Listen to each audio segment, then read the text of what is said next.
Hello friends, welcome to my YouTube channel. हमेशा की तरह यूजफुल टिप्स के साथ आज की वीडियो शुरू करते हैं अपनी पहली टिप से। दोस्तों, आलू तो हम सब अपने घर पे उबालते ही हैं, लेकिन क्या दिक्कत आती है कि जब हम पानी में आलू उबालते हैं तो क्या होता है कि हमारे आलू काफ़ी गीले हो जाते हैं। जब हमें पराठे वगैरह बनाने होते हैं या सैंडविच में फिल करना होता है तो हमें काफ़ी दिक्कत आती है गीले आलू से, और कई बार तो हमें पराठे बनाने होते हैं तो हमारे पराठे भी फट जाते हैं। तो आज मैं आपको बिना पानी के ही आलू उबालने की एक ट्रिक बताऊंगी। अगर आप उसको फॉलो करेंगे तो आपके आलू के पराठे कभी भी नहीं फटेंगे। उसके लिए मैंने ले लिए हैं आलू। अब हम क्या करेंगे, पहले आलूओं को अच्छी तरीके से वॉश कर लेंगे। उसके लिए हमने पहले आलूओं को अच्छी तरीके से वॉश कर लेना है, क्योंकि आपने देखा है कि ये जो नए आलू हैं इनके ऊपर बहुत ही ज़्यादा मिट्टी लगी हुई होती है। क्योंकि अक्सर क्या होता है कि अगर हम बिना वॉश किए ही आलू को बॉईल करने के लिए रखते हैं तो कई बार क्या होता है कि आलू जो है फट जाते हैं, जिसके कारण इनकी जो सारी की सारी मिट्टी है वो हमारे आलूओं के अंदर भी चली जाती है। तो इसलिए आपने पहला काम क्या करना है कि आलूओं को अच्छी तरीके से आपने पानी के साथ वॉश कर लेना है। अब आप देख सकते हैं कि मैंने आलूओं को वॉश कर लिया है और जितनी भी इसकी सारी मिट्टी है हमारे पानी में आ जाएगी। इसके साथ ही एक और ट्रिक शेयर करने वाली हूँ कि इस पानी को आप बिल्कुल भी ना फेंकें। इसका इस्तेमाल आप अपने गमलों में कर सकते हैं, क्योंकि कई बार हमारे गमलों में मिट्टी की कमी हो जाती है। तो आप इस पानी को डालेंगे तो आपकी मिट्टी की कमी भी दूर हो जाएगी और साथ साथ आपके इस पानी का भी इस्तेमाल हो जाएगा। चलिए, मेरे आलू उबल चुके हैं। अब मैं इसको एक प्लेट में निकालूंगी। चलिए, अब मैंने ले लिया है एक कुकर, जिसके अंदर हमें अपने आलू को बॉईल करना है। अब जो छोटे वाले आलू हैं इसको तो मैं इसी तरीके से डाल दूंगी। अगर आपके आलू बड़े साइज के हैं तो आप उसको 2 हिस्सों में भी काट के डाल सकते हैं। ये देखिए, 2 आलू बड़े थे, उसको मैंने 2 हिस्सों में कट कर लिया है। चलिए, अब मैंने कुकर में डाल दी हैं आलू। अब हमें क्या करना है, अब हमें लेना है थोड़ा सा नमक, और नमक लेने के बाद थोड़ा सा नमक मैं इसके ऊपर स्प्रिंकल कर दूंगी। नमक स्प्रिंकल करने से क्या होता है, एक तो हमारे आलू बहुत जल्दी गलते हैं और दूसरा जो है नमक इसके अंदर मॉइस्चर को बनाए रखता है।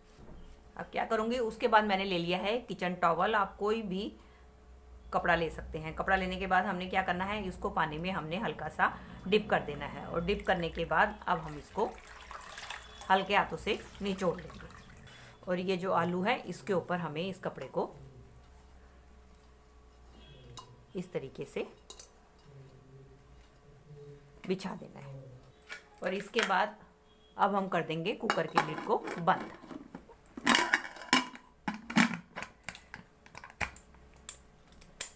गैस के ऊपर तेज आंच पे रखकर पकाएंगे। जैसे ही इसके अंदर प्रेशर बनेगा तब हम इसकी गैस की जो फ्लेम है उसको हम सिम कर देंगे और 15-20 मिनट तक इसको सिम के ऊपर ही पकने देंगे। 15-20 मिनट के बाद मैं आपको कुकर खोलकर दिखाती हूँ कि हमारे आलू पके हैं कि नहीं। चलिए, हमारा कुकर अब बहुत ज़्यादा गर्म है, इसलिए आप किसी चिमटे का इस्तेमाल करें। इसको ऐसे ना निकालें क्योंकि ये काफ़ी गर्म है, आपके हाथ का सड़ने का खतरा बना रहेगा। मेरे को वीडियो बनानी है इसलिए मैं अभी आपको खोलकर दिखा रही हूँ, ताकि आपको ये ना लगे कि भाई ये ठंडा हो चुका है। आप चाहें तो जब तक इसकी स्टीम ना निकले, ये ठंडा ना हो, तब तक आप इसको कुकर को ऐसे ही रहने दें। इससे आपके आलू और भी अच्छी तरीके से गल जाएंगे। ये देखिए, मैंने कपड़ा निकाल दिया है और अब मैं आपको आलू को भी दिखाती हूँ कि हमारे आलू पके हैं कि नहीं। ये देखिए, ये हमारा चाकू बहुत ही अच्छी तरीके से जा रहा है और मैं आपको इसको काट के दिखाती हूँ। ये आलू गरम है इसलिए मैं चिमटे का इस्तेमाल कर रही हूँ। ये देखिए, आपको मैं आलू कट करके भी दिखाती हूँ कितनी अच्छी तरीके से हमारे आलू अंदर से गल चुके हैं। तो इस तरीके से जब भी आपको आलू उबालने हो तो आप इस ट्रिक का इस्तेमाल कर सकते हैं। मेरी अगली टिप होने वाली है इस तरीके के प्याज को लेके। आजकल आपको पता ही है कि हमारा जो है सर्दियों में मौसम जो थोड़ा मॉइस्चर वाला हो जाता है, कभी कभी बारिश भी आ जाती है, उसके चक्कर में तो मॉइस्चर रहता ही है। और वैसे भी सर्दियों में आपने देखा होगा कि धूप भी कम निकलती है, इसलिए हमारे मौसम में मॉइस्चर जो है बना ही रहता है। उसके चक्कर में क्या होता है, हमारी काफ़ी सारी चीज़ें जो है ड्राई नहीं हो पाती। जैसे कि अब मैं प्याज की बात करती हूँ आपको, हम प्याज मार्केट से लेकर आते हैं, जबकि देखने में ये हमें ऊपर से जो है ड्राई ही लगते हैं, लेकिन क्या होता है ये हमारे प्याज जो है कई बार ये अंदर से गीले भी होते हैं, जो हमें पता नहीं चलते हैं। तो क्या होता है, जब हम इसको ऐसे ही स्टोर करके रख देते हैं तो ये धीरे धीरे अंदर से सड़ने लग जाते हैं। जैसे कि मैं आपको दिखा रही हूँ, एक पीस है, जैसे कि ये अंकुरित होना शुरू हो गया है क्योंकि इसके अंदर मॉइस्चर है।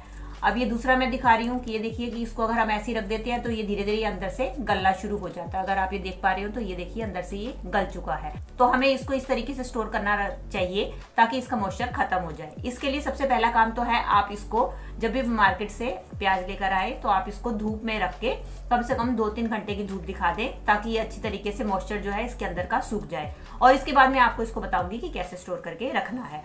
और दूसरा तरीका है कि आप उसको दूसरा तरीका है कि आप इसका, अगर आपके वहां पे धूप नहीं आती है और किसी कारणवश धूप बारिश के चक्कर में नहीं आ रही है और आपने इसको ड्राई करना है, तो उसके लिए आप क्या करें, गैस के ऊपर एक कढ़ाई रखेंगे और उसके अंदर आप इसको थोड़ा सा रोस्ट कर लें। उससे क्या होगा, इसका अंदर का मॉइस्चर सूख जाएगा। तो उसके बाद आप इसको स्टोर करके रख सकते हैं। जब आपकी ये अंदर से ड्राई हो जाए, जब आप इसको सुखा लें धूप में, और जिस तरीके का मेथड मैंने आपको बताया है, उसके बाद आप इसको स्टोर कैसे करें वो मैं आपको बताती हूँ। उसके लिए आप इस तरीके से एक टोकरी ले लें। आपकी टोकरी जो है खुली और हवादार होनी चाहिए, जिसमें चारों तरफ से छेद हो। उसके बाद आप कोई भी पेपर ले सकते हैं, जैसे कि मैंने टिश्यू पेपर का इस्तेमाल किया है। आप इसी तरीका का ले तो ज्यादा अच्छा रहेगा, क्योंकि ये जो है टिश्यू पेपर आपके मॉइस्चर को जो है एब्जॉर्ब भी करता है। तो इस तरीके से आप टिश्यू पेपर लें। टिश्यू पेपर लेने के बाद अपने जो ऑनियंस है उसको आप इसके अंदर रख दें। इससे क्या होगा कि ये, और एक के ऊपर एक ना रख के अलग अलग करके रखें, ताकि जो है साइड्स में भी हवा जाती रहे और नीचे से इसका जो है, अगर इसके अंदर कोई मॉइस्चर है, इसको टिश्यू पेपर एब्जॉर्ब कर लेगा। इस तरीके से खुले और हवादार स्थान पे रखें। और ये साइड से खुला होगा तो साइड से भी इसको हवा लगती रहेगी, जिससे ये अंदर से भी सूखते रहेंगे और ये गलेंगे नहीं और ना ही अंकुरित होंगे। और सबसे बड़ी बात है कि जब भी आप इसको मार्केट से लेकर आए, सबसे पहला काम ये करें कि हम जब भी मार्केट जाते हैं तो मोस्टली हम जो है पॉलिथीन्स में ही सामान लेकर आते हैं। तो सबसे पहला काम करें, आप इसको पॉलिथीन में से निकाल के जरूर रख दें। कि कई बार होता है गलती से हम उसमें रखा छोड़ देते हैं तो ये अंदर ही अंदर गलने शुरू हो जाते हैं। और कोशिश करें कि अगर आप इसको स्टोर करना है तो अगर आपके पास पेपर का कोई बैग है तो आप उसके अंदर थोड़े थोड़े छेद करके उसके अंदर स्टोर करके रखें, तो आपके प्याज जो है और लंबे समय तक फ्रेश बने रहेंगे। चलिए फ्रेंड्स, अदरक को लेके आजकल हम सब जानते हैं कि सर्दियों का मौसम है, अदरक मार्केट में बहुत सस्ता आया हुआ है। तो हम क्या करते हैं, उसको काफी मात्रा में खरीद के ले आते हैं। लेकिन कई बार ऐसा होता है कि हम उसको ढंग से स्टोर करके नहीं रखते, तो क्या होता है, वो इस तरीके से हमारा अदरक जो है कई बार पड़ा पड़ा सूख जाता है। तो उसके लिए मैं आपको टिप बताने वाली हूँ कि अगर आपका अदरक इस तरीके से सूख जाए तो आप उसको फेंके नहीं, उसका आप किस तरीके से यूज कर सकते हैं। उसके लिए आप क्या करें, जैसे कि ये हमारा अदरक जो है सूख गया है, इसका मैं अब आपको इस्तेमाल बताने वाली हूँ कि आप इसको किस तरीके से इस्तेमाल कर सकते हैं।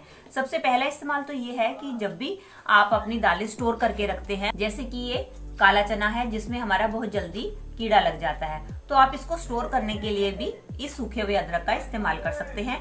तो आप क्या करें, अपने अदरक को अपनी दालों के अंदर डाल के अच्छी तरीके से बंद करके रख दें।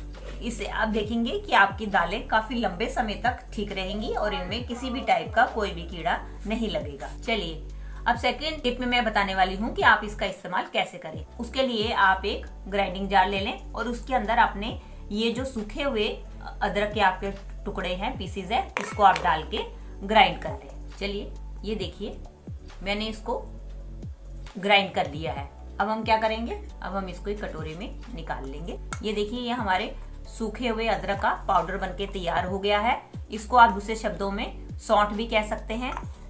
अब इसको आप अपने एयर टाइट कंटेनर में डाल के स्टोर कर ले। और जब आपने देखा होगा गर्मियों में हमारा अदरक महंगा हो जाता है और कई बार हमें अपने चाय का मसाला तैयार करना होता है और कई डिश बनानी होती है जिसमें कि हमें सौंठ के पाउडर का इस्तेमाल करना होता है या अदरक के पाउडर का इस्तेमाल करना होता है, उस टाइम पे हम अपने इस पाउडर का इस्तेमाल कर सकते हैं। चलिए फ्रेंड्स, मेरी अगली टिप होने वाली है इस टाइप की कोल्ड ड्रिंक की बोतल को लेके। जब हम कोल्ड ड्रिंक पी लेते हैं और अगर हम इस बोतल का दोबारा से इस्तेमाल करना चाहते हैं और हम इसके अंदर जब कोई भी अपना पानी दोबारा से यूज करते हैं या कोई भी चीज इसमें डाल के स्टोर करते हैं, तो आपने देखा होगा इसके अंदर से जो है हमारी कोल्ड ड्रिंक की स्मेल जाती नहीं है। चाहे इसके अंदर हम पानी डालें तो पानी में भी वो स्मेल आनी शुरू हो जाती है, या कोई भी चीज रखें तो उसमें ये स्मेल आती रहती है। तो इस स्मेल को दूर करने के लिए मैं आज आपको टिप बताने वाली हूँ कि आप क्या करें जिससे कि इसके अंदर की ऑर्डर जो है वो खत्म हो जाए।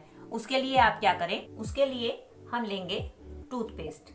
ये आपके पास किसी भी ब्रांड का टूथपेस्ट हो उसका आप इस्तेमाल कर सकते हैं, लेकिन ये टूथपेस्ट आपका व्हाइट ही होना चाहिए क्योंकि व्हाइट कलर के टूथपेस्ट में फ्लोराइड ज्यादा होता है। तो हम क्या करेंगे, इस टूथपेस्ट को अपनी बोतल के अंदर थोड़ा सा डाल देंगे और इसके बाद हम ऐड करेंगे इसमें थोड़ा सा सॉल्ट, थोड़ा सा पानी हम ऐड कर देंगे।